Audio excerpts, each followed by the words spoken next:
Créée en 1917, la Coupe de France fait vivre aux joueurs et aux fans de football de grandes émotions. De grands moments de joie, comme de grands moments de tristesse. Mais ce qui fait la beauté de cette compétition, c'est le parcours de ces équipes amateurs, les petits poussés comme on les appelle. Chaque année, de petits clubs se révèlent et se retrouvent face aux plus grandes équipes françaises telles que le Paris Saint-Germain, l'Olympique Lyonnais ou encore l'Olympique de Marseille. C'est pour cela que l'éphémère a décidé de vous raconter les 3 épopées de 3 petits clubs qui ont fait trembler les plus grands.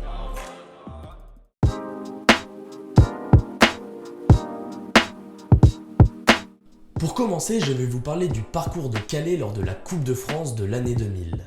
Un parcours qui a connu une fin cruelle qu'aucune équipe ne veut vivre. A l'époque, Calais évoluait en CFA, ce qui représente aujourd'hui la 4e division du football français.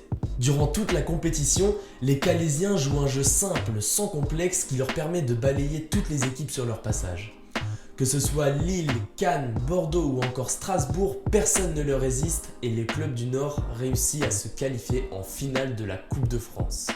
Face à eux, le FC Nantes, une équipe emblématique du football français. Devant 80 000 personnes et 15 millions de téléspectateurs, c'est Calais qui ouvre le score et qui crée la sensation. À la mi-temps, le petit poussé mène 1-0, mais la joie est de courte durée. En effet, au retour des vestiaires, le FC Nantes égalise par l'intermédiaire d'Antoine Sibierski. Le score ne bouge pas et le match semble se diriger vers la prolongation, mais à la dernière minute, Alain Caveglia s'effondre dans la surface. Penalty pour le FC Nantes. Les supporters calaisiens retiennent leur souffle, mais Antoine Sibierski, encore lui, ne tremble pas et marque le but de la victoire pour le FC Nantes.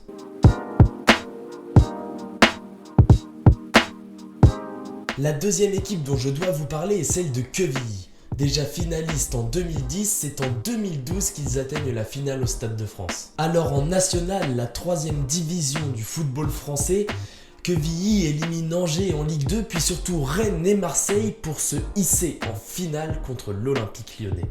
Lors de ce match, la confiance change clairement de camp. Les Lyonnais ne maîtrisent pas le match et l'idée de perdre contre un petit poussé commence à les hanter, alors qu'à Quevilly, on est persuadé d'avoir rendez-vous avec l'histoire. Mais après avoir fortement tenu tête à l'Olympique Lyonnais et même frappé sur la barre, les Normands s'inclinent d'un tout petit but de la star lyonnaise Lisandro Lopez.